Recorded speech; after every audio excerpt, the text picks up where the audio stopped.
Hola a todos y bienvenidos a Inglés como yo quiero, el único programa donde el profesor sí te dice tus maldiciones y a ti te gusta. En este video vamos a hablar de cómo pensar en inglés. Normalmente cuando estamos aprendiendo inglés siempre hay alguien que sabe más y nos dice que pensemos en inglés, pero nosotros no sabemos exactamente qué hacer, porque no podemos obligar a la mente a que deje de pensar en español o no podemos sencillamente dejar de traducir. Entonces acá yo voy a compartir con ustedes mi análisis y lo que yo he hecho para pensar en inglés. Y comenzamos. Cuando nosotros vemos una palabra en inglés, lo primero que nosotros debemos hacer es asociar eso que escuchamos con una imagen, con una experiencia, con algo que la mente pueda procesar, alejándolo tanto como podamos de otro idioma, ¿ok? Podemos usarlo como referencia, pero el proceso tiene que morir ahí. Yo no puedo hablar, ir pensando en un idioma para luego traducir al otro, porque si lo hago ocurre lo siguiente.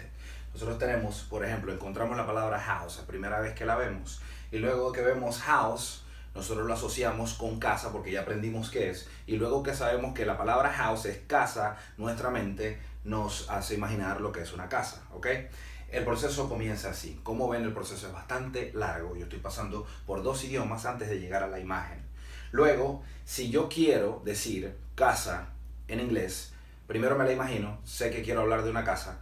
Luego lo que hago es que asocio la palabra casa con la imagen que me hice en la mente y luego veo cómo se dice casa en inglés y eso sería house. Entonces ya al yo llegar a ese proceso estoy haciendo lo mismo, sencillamente lo estoy haciendo al revés. Estoy pasando de la imagen a la palabra en español, que es mi primer idioma, y luego estoy viendo cómo es que se dice en inglés. Y cada vez que voy a usar una o la otra, las asocio constantemente. Imagínate que vas a decir una oración con 8 palabras y las 8 palabras te las tengas que imaginar en ambos idiomas mientras vas hablando. Entonces, a veces, por ejemplo, si ya me han visto hablar inglés en otros videos, que lo hago de manera fluida o lo hago rápido, ustedes quizás pueden creer que yo estoy pensando en 2 idiomas a la vez. Sería una máquina para hacerlo así. Eso pasa, ¿por qué? Porque ya yo tengo la mente preparada para imaginar y asociar eso que yo imaginé con los 2 idiomas o con el que quiero usar sencillamente.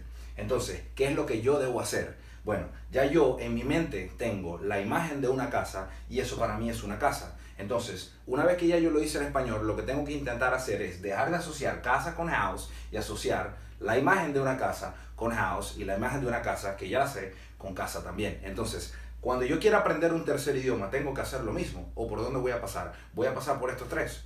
Los idiomas, el L1, que es tu idioma, tu primer idioma, te va a ayudar, te va a servir siempre como una referencia. Pero cuando yo quiero decir algo en inglés y lo pienso en español, primero puedo buscar las palabras. Bien, conseguí todas las palabras. Luego tengo que ver cómo lo voy a ordenar con la gramática del inglés para que eso tenga sentido. ¿Por qué? Porque no siempre se me va a corresponder todo y normalmente voy a empezar a decir cosas que no tienen sentido porque las estoy ordenando en español. Les voy a dar un buen ejemplo de esto. Nosotros en español a veces omitimos al sujeto. ¿Por qué? Nosotros lo omitimos porque las conjugaciones del español nos ayudan a saber quién es el sujeto. Por ejemplo, si yo digo tengo un problema, el problema es mío porque dije tengo la conjugación para yo.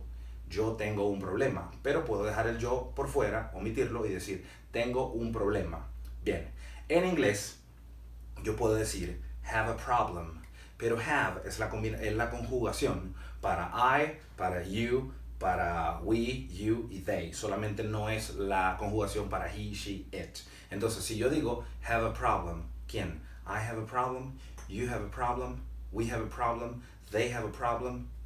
Entonces, si yo hago eso, estoy sencillamente traduciendo mi español y al traducirlo no tiene sentido. Entonces, ¿qué es lo que hago yo? Bueno, bien, yo digo que yo tengo un problema. Ahora, ¿cuáles son las cosas de la gramática del inglés que me permiten decir lo mismo sin alterar nada? Entonces, yo digo, I have a problem. ¿Por qué? Porque tengo que usar el pronombre de sujeto para aclarar que quien tiene el problema soy yo. No funciona igual que español. Entonces, el mejor ejercicio que ustedes pueden hacer es alejar tanto como puedan las reglas gramaticales de un idioma del otro y también dejar de traducir de manera, digamos, pensando que todo se corresponde, ¿no? Por ejemplo, how are you?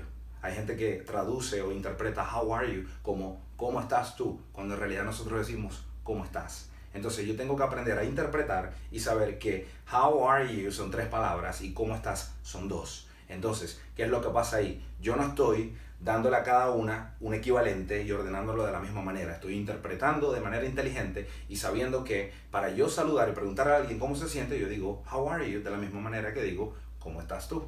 Ejercicios para pensar en inglés. Ver televisión, ver películas es perfecto. Observar lo que está pasando. Les voy a dar un ejemplo con el que ustedes se pueden encontrar. Ven la palabra gross acá. Quizás no todos conocen esta palabra. Si no la conoces, es perfecto para mí para demostrarte algo. Gross. Esto es una hamburguesa como ven ahí arriba. Yo pruebo la hamburguesa, la muerdo. Una vez que yo pruebo la hamburguesa, hago... It's gross. La escupo. La tenía en la mano, ya no me la quiero comer. El pedazo que mordí, como ya les dije, lo boté. It's gross. Esa es mi opinión sobre la hamburguesa. ¿Qué significa gross? Tienes una opción.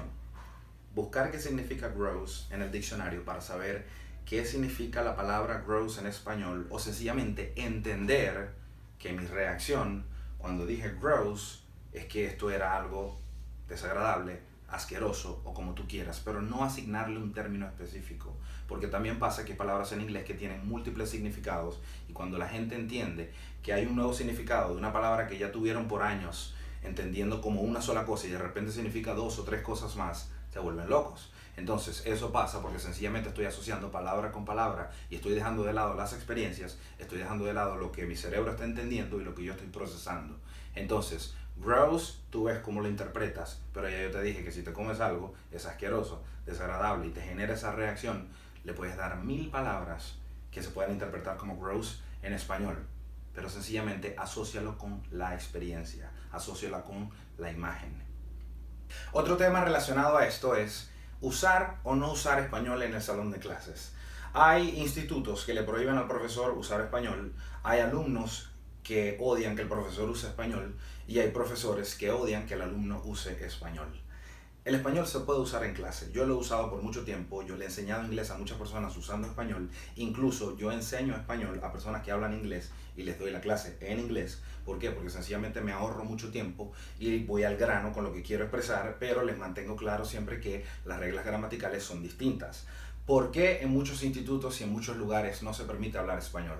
Bien, hay gente que asiste a los institutos, asiste a un curso de inglés, sencillamente por obligación, porque quieren un certificado en el currículo, porque quieren, no sé, complacer a alguien o que quizás alguien los obligó a estar ahí.